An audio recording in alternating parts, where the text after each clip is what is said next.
Sarah Kingsley reporting for Your Solutions Inc. And today we are at the Ndukayu Health Center where our little boy Abdul was being taken care of 3 weeks ago when we sent one of our correspondents.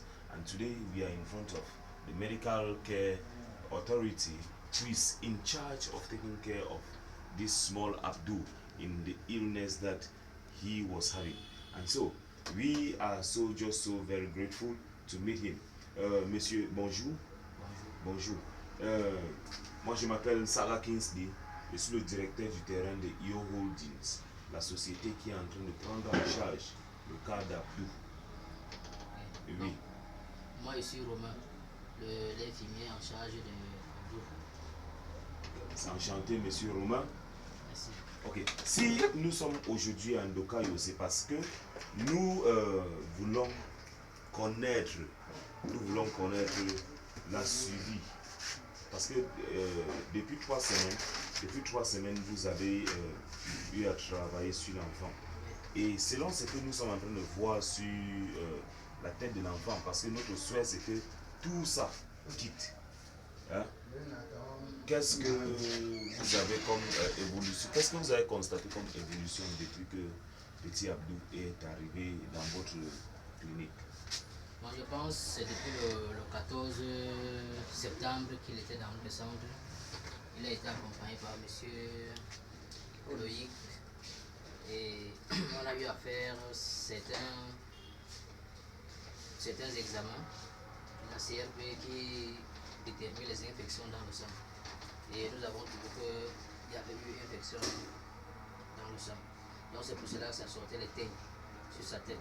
Et on a pu prescrire plusieurs antibiotiques et un savon avec, je pense, 2 sirops avec 2 savons antiseptiques qui devaient lui servir de savon de bain. Et il a bien suivi ses soins jusqu'à la fin. Et il ne manquait pas parce qu'il venait aussi, premièrement il venait avec son oncle, on l'a accompagné, il a fait le premier soin. Et deuxièmement il venait seul jusqu'à la guérison, jusqu'à la fin de ses injections. Donc je pense, pour l'évolution, je pense que la teigne qui était au niveau des narines et celle de l'oreille a un peu séché. Et maintenant c'est au niveau de la tête là qui est encore à revoir. Donc, c'est tout ça. Mais dès le premier jour qu'il est arrivé, ce n'était pas comme ça. Je vois qu'il y a un gros changement.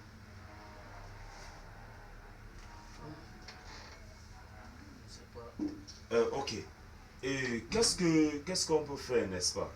Qu'est-ce que nous pouvons faire pour que tout ça quitte? Parce que quand tu regardes bien, il y a certains qui sont encore un peu comme si c'est encore en train de vouloir sortir. Vous voyez? Qu'est-ce qu'on peut faire pour terminer tout ça là? Pour que la tête devienne normale? Parce que Abdou doit commencer l'école lundi. Il doit commencer l'école lundi. Bon, parce que on dit toujours quelqu'un ne peut pas prendre la décision seul. Nous sommes nombreux dans le centre. Peut-être le collègue peut aussi mettre la bouche et nous dire ce qu'il faut, ce qu'on peut faire pour éradiquer aussi ça. Monsieur Omarou. D'accord. Son nom c'est? Oui, c'est monsieur Abdou. Bon, en ce qui concerne monsieur Abdou, bon, son problème, pour que ça s'améliore encore davantage, il faut encore qu'on persiste encore sur l'antibiotique. C'est-à-dire peut-être si l'antibiotique était auparavant peut-être 10, il va falloir qu'on multiplie à 20, comme ça, et donner encore davantage de savon pour permettre de disparaître. Voilà. Et quel antibiotique avez-vous prescrit pour les soins d'Abdou? Parce que lors de son arrivée, on avait prescrit, on avait la chlorhexidine, 1 gramme, on a fait 10 flacons, 1 gramme x 2 par jour. On avait aussi l'ampicilline qui était à 1 gramme, on faisait 1 gramme x 2 par jour. Et la gentamicine, 6 ampoules, une ampoule x 2 par jour. La Dexa, qui était une ampoule x 2 par jour. L'analgin, 6 ampoules, une ampoule x 2 par jour. Bon, le traitement relais, on avait le sirop en plus sirop. Il prenait 5 ml fois 2 par jour selon nos prescriptions. Et le métro sirop, qui est aussi un antibiotique consistant pour les blessures. Il prenait aussi 5 ml fois 2 par jour. Et à la fin, il avait 2 savons antiseptiques pour le bain. Bain du matin, bain du soir. Bon, je ne sais pas si pour le bain ça a été respecté au niveau des Tu te laves le matin et le soir? Oui, c'est ça. Mais s'il vous plaît, pour mettre une bouche, je ne sais pas si c'est possible qu'on peut demander au docteur s'il peut nous ajouter peut-être le format à tout mais peut-être on ne sait pas l'infection, on a fait quand même, bon, ça va quand même très bien, mais si je vois très bien, ça se ressort encore. Bon, je ne sais pas s'il peut nous aider en donnant le format à tout que l'enfant met. Lorsqu'il se lave, il met le format. C'est ce que je voulais demander. Au niveau des pommades, je veux t'expliquer parce que au niveau des pommades, les centres de santé n'ont pas de produits pharmaceutiques, les grandes pharmacies, je peux dire. Parce que si c'est au niveau des pommades maintenant, ça va falloir que, il va falloir qu'on fait une prescription et on va chercher soit à la radulaire, soit à Desva. Parce que avec la je ne sais pas si on peut trouver les pommades comme les sulfures, les miconazole, tout ça.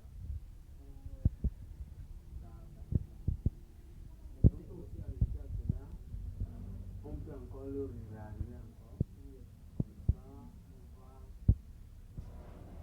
On va mettre la bétadine sur ça. La bétadine. Oui. On peut mettre aussi la bétadine sur ça. Et ça veut dire que Issa, je ne sais pas si c'est possible. Tu achètes la lame là. On lui rase, on voit si on peut mettre la bétadine d'abord, n'est-ce pas? Oui. C'est ça, non? Cherche la lame. Parce qu'au niveau d'ici maintenant, ce sont les mycoses qui sont en train de le ronger comme ça, les mycoses.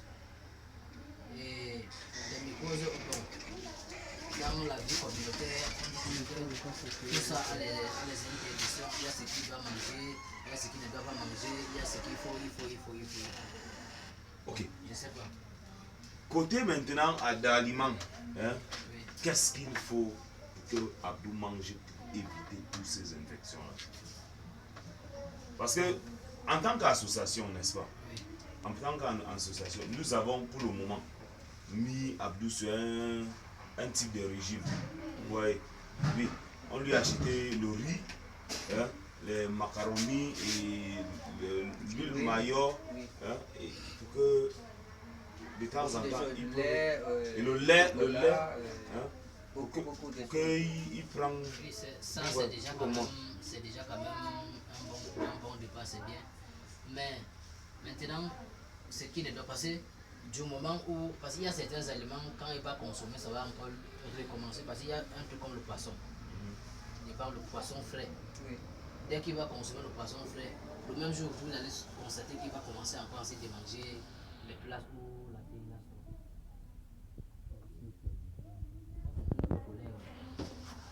Ok. Bonjour. Ici, le cas ici, je vois que c'est Viens devant. Le mycose, comme mon collègue disait. Bon, Vous pouvez l'arrêter hein, devant vous.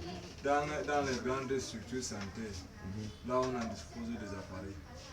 On pouvait faire des antifongigrams parce que ça c'est les mycoses, on appelle ça les fongicides. On doit faire les antifongigrammes pour voir les antifongiques qui correspondent au traitement. À notre niveau aussi, on n'en dispose pas des appareils à ce niveau pour faire, pour choisir, parce que l'antifongigramme c'est un test qui permet de choisir l'antifongique approprié au traitement. Maintenant, à notre niveau aussi, on n'en dispose pas ces appareils. Ce qu'il y a, c'est qu'il y a des séries des antifongiques qu'on prend, on traite avec. Si ça donne, c'est bien. Si ça ne donne pas, on peut soit changer l'antifongique, soit les référer le patient au niveau là où on peut trouver les grands appareils on fait ces antifonogrammes. Ici, c'est petit, c'est à l'état régional. Je pense bien qu'on fait les antifonogrammes. Parce que il y a le problème, c'est pour le fongique. Les antibiogrammes, c'est pour les bactéries. Ici donc, bon, il y a aussi les conditions d'hygiène qui sont aussi associées à ça.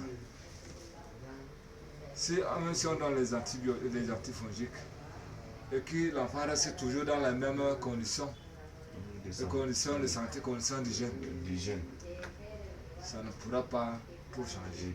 Ça ne pourra pas tout aider. Donc, je pense que ici on n'en dispose pas. Bon, ça c'est en principe, ça c'est une affaire, un travail d'un dermatologue.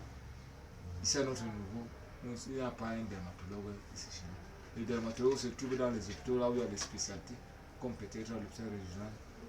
Là-bas, on dispose des médecins de spécialité. Seulement à l'hôpital régional, il y a des spécialistes. Maintenant, ici à notre niveau, on n'en dispose pas de médecins spécialisés. Donc, on fait avec le niveau qu'on a. Au cas où on traite pendant un temps, ça ne donne pas. Nous sommes obligés de référer pour une meilleure prise en charge pour que cette maladie quitte. On ne peut pas prendre une personne en charge pour le tenir ou soit pour apprendre de l'argent parce que non, nous ne sommes pas là pour ça. On fait à notre niveau. Si ça donne, on remercie Dieu. Si ça ne donne pas, on refait là où il y a les médecins spécialisés qui pourront faire quelque chose de mieux. Je pense que c'est ça. Merci, monsieur. Vous vous appelez aussi monsieur Isaac. Monsieur Isaac.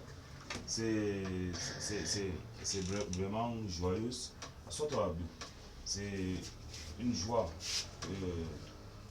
qui nous rejoint aujourd'hui là. Et merci pour vos contributions selon ce que nous allons faire pour aider notre petit garçon Abdou.